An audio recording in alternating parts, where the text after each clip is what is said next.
அனைத்து ஆசிரியர்கள் மற்றும் அரசு ஊழியர்கள் அனைவருக்கும் வணக்கம். இந்த வீடியோவில் என்ன பார்க்க போகிறோன்னா, களஞ்சியம் செயலியில் 2025ஆம் ஆண்டிற்குரிய பே ஸ்லிப் நீ மெத்தட் படி எப்படி டவுன்லோட் செய்வது என்பதை குறித்து இந்த வீடியோவில் டீட்டெயிலாக பார்க்க போகிறோம். அதற்கு உங்கள் மொபைலில் ஃபஸ்ட்டாக ப்ளே ஸ்டோர் ஆன் பண்ணிக்கோங்க. இப்போ நான் ப்ளே ஸ்டோர் மேலே கிளிக் பண்ணிட்டேன்.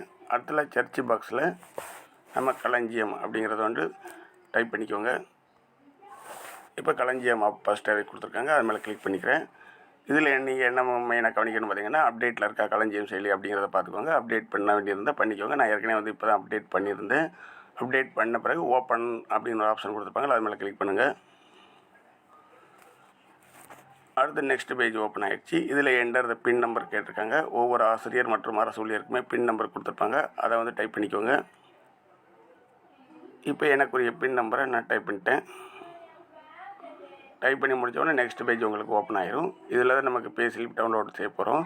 இதில் நமக்கு மூணாவது ஆப்ஷனாக பே ஸ்லிப் கொடுத்துருக்காங்க. எப்பயும் கொடுத்துருக்கிற மாதிரி அதே மூணாவது ஆப்ஷன் தான் பே ஸ்லிப் கொடுத்துருக்காங்க, அது மேலே கிளிக் பண்ணிக்கோங்க. இதில் இயர் 2025, மந்த் ஜனவரி டவுன்லோட் கொடுத்துருக்காங்க. இதில் இயர் மாறி இருந்தால் 2025 செட் பண்ணிக்கோங்க. மந்த் ஜனவரி செட் பண்ணிட்டு டவுன்லோடு அது மேலே கிளிக் பண்ணுங்கள். இதில் ஓகே போர்ட்டல் அப்படி 2 ஆப்ஷன் கொடுத்துருக்காங்க. போர்ட்டல் மேலே கிளிக் பண்ணுங்கள். இதுக்கு முன்னாடி எப்படின்னு பார்த்தீங்கன்னா, நம்ம ஓகே கொடுத்தாலே போதும், ஆட்டோமேட்டிக்காக டவுன்லோட் ஆகிரும். இப்போ போர்ட்டல் அது மேலே கிளிக் பண்ணுங்கள். நியூ மெத்தட் படி எப்படி டவுன்லோட் செய்யுது அப்படிங்கிறத நீ கண்டிப்பாக பார்த்துலாம். அடுத்து நெக்ஸ்ட் பேஜ் ஓப்பன் ஆகிட்டு இதில் பார்த்தீங்கன்னா லாகின் ஒரு பேஜ் கொடுத்துருக்காங்க. அதில் யூசர் டைப் எம்ப்ளாயின்னு கொடுத்துருக்காங்க, அதை அப்படியே விட்டுருங்க. அடுத்து யூசர் ஐடி கேட்டிருக்காங்கல்ல, இப்போ யூசர் ஐடியில் நான் பாஸ்வேர்டு ஐடி ஏற்கனவே சைன்இன் பண்ணி வச்சுருந்ததுனால எனக்கு கூகுளில் சேவ் ஆகிருக்கு. அது மேலே கிளிக் பண்ணாலே ஆட்டோமேட்டிக்காக பாஸ்வேர்டு ஐடி கிளிக் ஆகிட்டு இப்போ நெக்ஸ்ட் பேஜ் ஆட்டோமேட்டிக்காக ஓப்பன் ஆகிட்டு நீங்கள் ஃபஸ்ட்டாக இப்போ தான் யூசர் நேம் பாஸ்வேர்டு டைப் பண்ண வேண்டியிருந்தால் அதை டைப் பண்ணி கூகுளில் சேவ் பண்ணிட்டீங்கன்னா ஆட்டோமேட்டிக்காக அடுத்த தடவை உங்களுக்கு ஈஸியாக நெக்ஸ்ட் பேஜ் ஓப்பன் ஆகிரும். நெக்ஸ்ட்டு யூசர் ஐடி பாஸ்வேர்டு கொடுத்த பிறகு நெக்ஸ்ட் பேஜ் இந்த மாதிரி ஓப்பன் ஆகும்.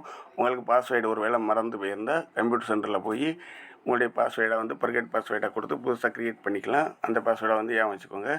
இப்போ யூசர் ஐடி பாஸ்வேர்டு கொடுத்த பிறகு நெக்ஸ்ட் பேஜ் இந்த மாதிரி ஓப்பன் ஆகும். இதில் பார்த்தீங்கன்னா அப்ளிகேஷன் கீழே ஒரு 3 ஆப்ஷன் கொடுத்துருக்காங்க. இதில் மூணாவது நமக்கு என்ன கொடுத்துருக்காங்கன்னா எம்ப்ளாயி செல்ஃப் சர்வீஸ்ன்னு கொடுத்துருக்காங்க, அது மேலே கிளிக் பண்ணிக்கோங்க. ஓகே, கிளிக் பண்ணியாச்சு. அடுத்து நெக்ஸ்ட் பேஜ் எந்த மாதிரி ஓப்பன் ஆகுதுன்னு பாருங்கள். அப்ளிகேஷன் எம்ப்ளாயி செல்ஃப் சர்வீஸ் இந்த பேஜில் மூணாவதாக நமக்கு ரிப்போர்ட்ஸ்னு கொடுத்துருக்காங்க, அது மேலே கிளிக் பண்ணிக்கோங்க.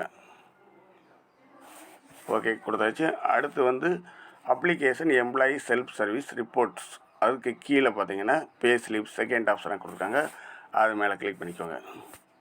ஓகே, கிளிக் பண்ணியாச்சு. இப்போ நம்ம பே ஸ்லிப் டவுன்லோட் செஞ்சிடலாம்.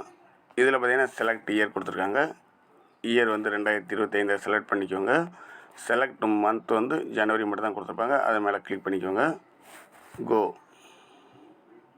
கோங்கிற ஆப்ஷன் மேலே கிளிக் பண்ணிட்டேன்னா அடுத்து இஎம்பி ரெகுலர் சேலரி அப்படின்னு கொடுத்துருப்பாங்க ஒரு ப்ளூ கலரில், அது மேலே கிளிக் பண்ணிக்கோங்க.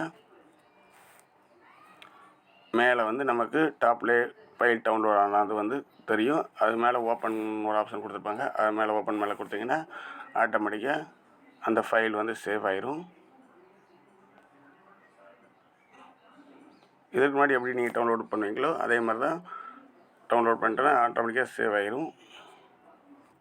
இப்போ ஏற்கனவே சேவ் ஆகிருக்கும்ல, அந்த ஃபைல் மேலே கிளிக் பண்ணிக்கோங்க. இதில் பாஸ்வேர்டு கேட்பாங்க, அதில் பாஸ்வேர்டு என்ன பாஸ்வேர்டு கொடுத்தீங்களோ அது மேலே அதை கொடுங்க.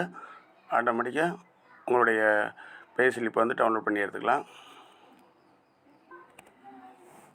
நெக்ஸ்ட்டு எப்படி டவுன்லோட் பண்ணுறது அப்படிங்கிறத பார்க்கலாம்.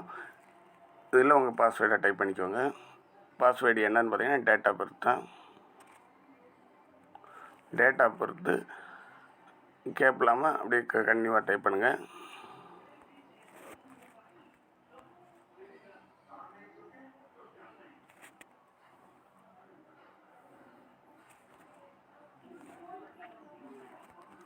டைப் பண்ணி முடிச்ச பிறகு ஓப்பன் கொடுத்துருங்க.